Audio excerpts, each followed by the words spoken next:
aujourd'hui, à Sans Fil, qu'est-ce que le marché immobilier nous réserve en 2024?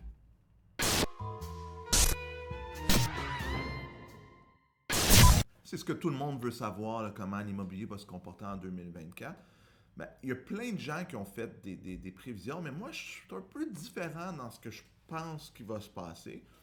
Donc, moi, je crois que les taux d'intérêt vont baisser comme tout le monde, mais plus vite que prévu, parce que les gens, après les fêtes, ils vont avoir des surprises de cartes de crédit, tout ça, l'endettement va monter. Je pense que la consommation va stagner beaucoup, ce qui fait que l'inflation risque de descendre un peu plus vite qu'on pense, parce que là, les grosses composantes de l'inflation sont déjà parus dans les chiffres. Donc, je ne serais pas surpris, moi, qu'au mois d'avril, déjà, on commence à parler de baisse de taux.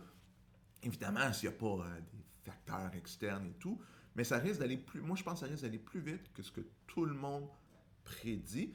Donc, si l'inflation baisse, les taux d'intérêt baissent, ça pourrait avoir un effet de stimuler le marché immobilier du printemps. Si jamais ce n'est pas le cas, mais le marché immobilier du printemps risque d'être plus calme que par les années précédentes ou stable l'année passée qui était déjà très calme.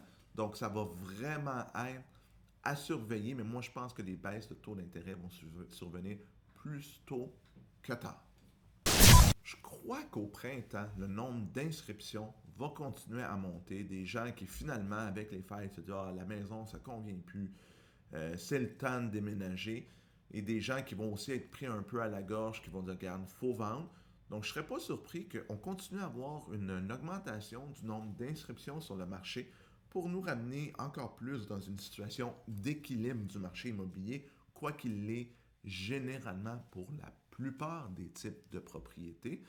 Mais je vais surveiller ça, mais je ne serais pas surpris qu'on continue à avoir une hausse des inscriptions modérée. Là. On ne partira pas de, je sais pas moi, une hausse de 15-20% des inscriptions à un mois, mais tu sais, 1, 2, 3% de plus à chaque mois, je ne serais pas du tout surpris.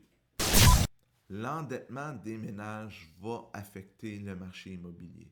Moi, je pense que quand je parlais de la hausse des inscriptions, la baisse des taux d'intérêt, tout ça va être drivé, si on veut, par l'endettement des ménages, puis je vais aller plus loin, je vais dire l'endettement des PME, des sociétés, parce que présentement, on le voit avec les remboursements des prêts d'urgence du gouvernement, c'est un enjeu.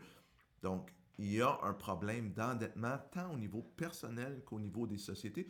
Puis là, si des sociétés commencent à avoir de la misère, puis on commence à le voir depuis quelques semaines, quelques mois, on voit de plus en plus de mise à pied d'employés, de restructuration. Quand on lit le journal, il ne se passe pas une journée là, qu'on voit des mises à pied, des licenciements. Donc, je crois que cette tendance-là va se continuer. Puis qui dit perte d'emploi, licenciement, ça va probablement affecter l'immobilier parce que si les gens perdent leur emploi, ils vont être soit obligés de vendre rapidement ou vont être obligés de reporter leur projet d'achat en 2024.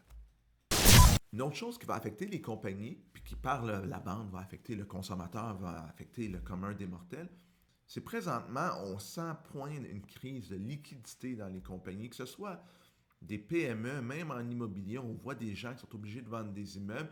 Les taux d'intérêt ont tellement monté, les prêts sont plus rares, les gens se qualifient moins à cause de la hausse des taux d'intérêt. Donc, certaines compagnies commencent à avoir des problèmes de liquidité.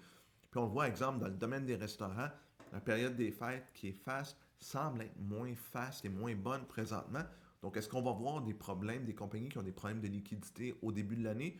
Je ne serais pas surpris. Puis si ça affecte les employés par la bande, ben, ça va affecter l'immobilier. Donc, c'est à surveiller au début 2024. Tout ça étant dit, comment va se comporter le marché de la revente? Moi, je pense que le début de l'année va être très comparable à l'année dernière, qui était déjà en forte baisse par rapport aux années d'avant. Puis quand je dis comparable, là, ça peut être une baisse de 5%, une hausse de 5% du nombre de transactions. Mais comme il va y avoir une hausse du nombre d'inscriptions, on va avoir beaucoup de produits qui ne se vendront pas. Et il n'y aura pas tant de compétition sur le marché tant que les taux d'intérêt ne baisseront pas. Quand les taux d'intérêt vont commencer à baisser, la demande va augmenter. Et là, moi, je prévois que ça risque d'être au printemps. Il y a des économistes qui parlent de juillet ou septembre. Mais quand vous allez voir les taux d'intérêt baisser, peu importe ces cas, là, que j'aie raison, que j'aie tort, vous allez voir le marché immobilier, les acheteurs revenir sur le marché et faire repartir le nombre de transactions à la hausse. Côté prix, Il y en a qui parlent de hausse, il y en a qui parlent de baisse. Moi, je vais parler de stabilité, parce que je pourrais vous dire, oui, les prix vont baisser de 2,3%, ou monter de 4,1%.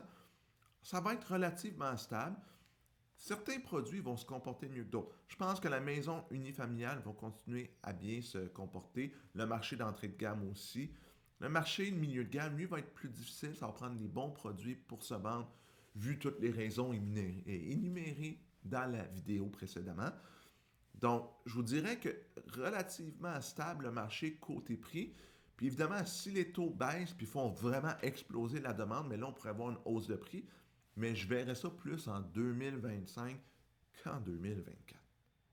Ce qui ne sera pas adressé dans le marché immobilier en 2024, c'est l'offre et la demande.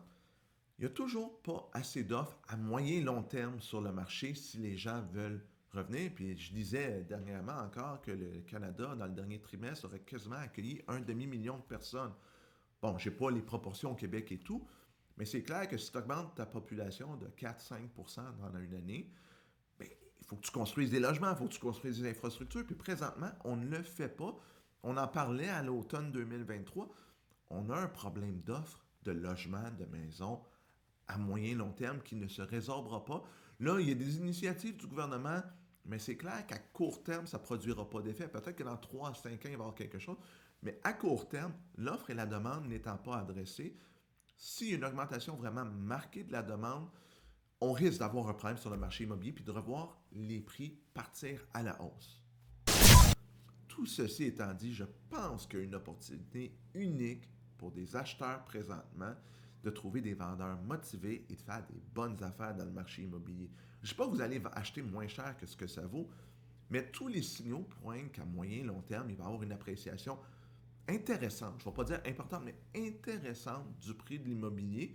Donc, si vous êtes capable d'acheter au printemps 2024 en tant qu'acheteur avec les taux d'intérêt actuels, puis que vous ne mettez pas la corde au cou en achetant trop cher, puis en payant quelque chose que vous n'êtes pas capable de vous payer, puis que dans un an, on parle de faillite et tout ça, bien, vous avez une opportunité unique d'acheter un actif qui va vous convenir, on l'espère, pour 10, 15, 20 ans, et de faire une bonne affaire côté prix. L'expression anglaise marry the house, date the rate, c'est-à-dire on marie la maison et on sort avec le taux d'intérêt, c'est-à-dire la maison, on l'a pour le long terme. Le taux d'intérêt, bon, on se prend quelque chose à court terme, dans 1 an, 2 ans, on refinance en espérant des taux plus bas, ce qui devrait normalement être le cas selon tous les experts. Bien, si vous êtes capable de le faire, c'est l'opportunité parfaite début 2024 pour faire ça. Êtes-vous d'accord avec mes prévisions pour 2024, ce qui va affecter le marché, ce qui va se passer avec le marché? Oui, non, mettez-le en commentaire. J'aime toujours ça discuter avec vous. Si vous avez aimé la capsule, faites un pouce en l'air. C'est toujours apprécié. Puis on se revoit la prochaine fois pour une autre capsule. À bientôt tout le monde!